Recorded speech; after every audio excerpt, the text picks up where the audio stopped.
say on the Mudryk situation, in all seriousness, I haven't actually had any time today to delve into anything. So all of this is as new as me. I managed to tune into Johnny Minerals'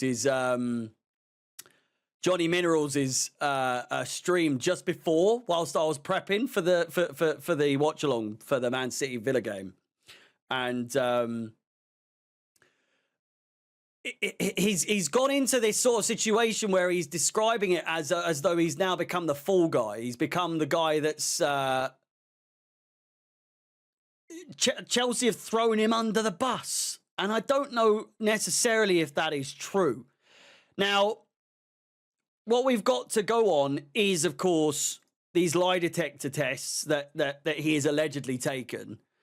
And as everyone knows, a lie detector does not hold up in a court of law, at least in most places. It's not something that, at least definitely in America. I know we're not dealing with America, but let me just look up. Can a lie detector be used in court, UK?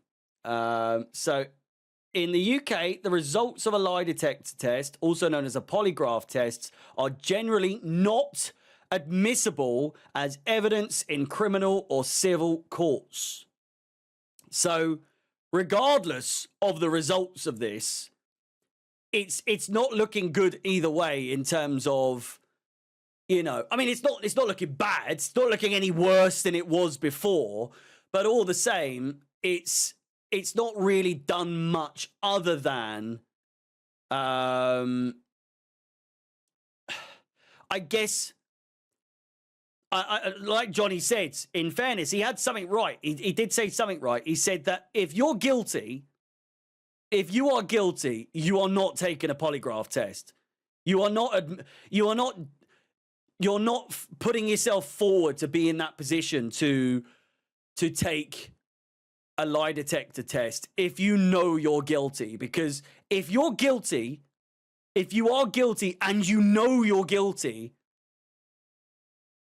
you're not going to put yourself forward for that, because you're not going to pass. You're not going to pass. Excuse me. It is virtually impossible, unless you are like a sociopath, unless you're like an absolute fucking narcissist. You're not passing a polygraph test. You're not passing a lie detector test, you know? And if there's anyone who would struggle to lie, it's this guy right here. I think this guy is too nice and to a detriment. Not his fault. And I don't say that like it's a bad thing, but this guy, this little cutie right here could not lie to save his life. And that's practically what he would have to have done in order to be lying and, you know, pass a lie detector test is just out of the realm of possibility for him if he is in fact guilty and knows he's guilty, you know? So here we've got some breaking saying Shakhtar Donetsk chief executive Sergei Palkin says that Chelsea star Mykhailo Mudryk has passed a polygraph as he bids to clear his name from a doping ban sustained on international duty for Ukraine, which again, obviously, was not during any time that he was with Chelsea. This was whilst he was on international duty. That's never been up for debate. When it took place, it was established quite quickly that it was during his time with the Ukraine national side. Shenanigans could be at play here. Shenanigans could be at play. The likelihood that a Ukrainian has found themselves in this position with the ties that Chelsea have with Russian owners in the past and everything like that. We've now got a Ukrainian player that plays for us who has fallen victim to this sort of thing. And I do think he's innocent. I do genuinely think he's innocent, you know? I just think he's on the end of some shenanigans is pretty much all there is to it, I suppose. More on it, he says that his lawyers, and this is a quote, his lawyers organized for him to take a lie detector test, which he passed. It will form part of the evidence showing he didn't intentionally do anything wrong. Mudryk has been clear. It is not his fault that that he tested positive. We now need to find out how this happened. And frankly, the fact of the matter is, if he's passed the test, he's always claimed innocence, and he, above all else, claims that he has absolutely no idea how it's happened. It leans to one thing and one thing only, and that is that he's been spiked, you know, and that he has been on the wrong end of this sort of situation. A little bit more on there, that there are still no results from the B sample, so that remains open. Absolutely wild that we're still awaiting a B sample. Absolutely wild that there has been no B sample. We were promised a B sample, I think, if I'm not mistaken, it was supposed to be the end of March.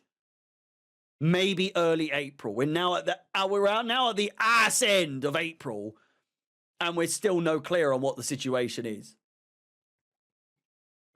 Nobody knows what's happened to the B sample, apparently. And he goes on to say that I wish Mudryk all the best. He's a top professional and a very clean person. A very good person. He should be protected. I think realistically, it's hard to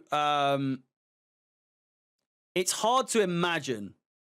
It's hard to imagine that this man, who is known for being so nice and known for being a gentle soul and just this really lovable person and a really hard worker, they've doubled down and they've bet that people can take his downsides, being that he is obviously in a bit of a rut, or was in a bit of a rut. He was in a bit of an underperformance, and that he was struggling, and that maybe, just maybe, people will believe that he has done this out of desperation as a means to build his career up a little bit more, and to maybe get past some of those trickier moments in his career so far.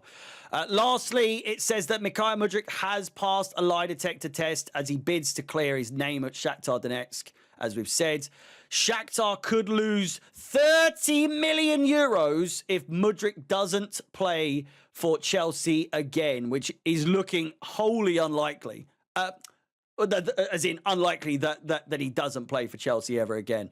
25 million euros from the 70 million euro fee already donated to Ukraine's war efforts.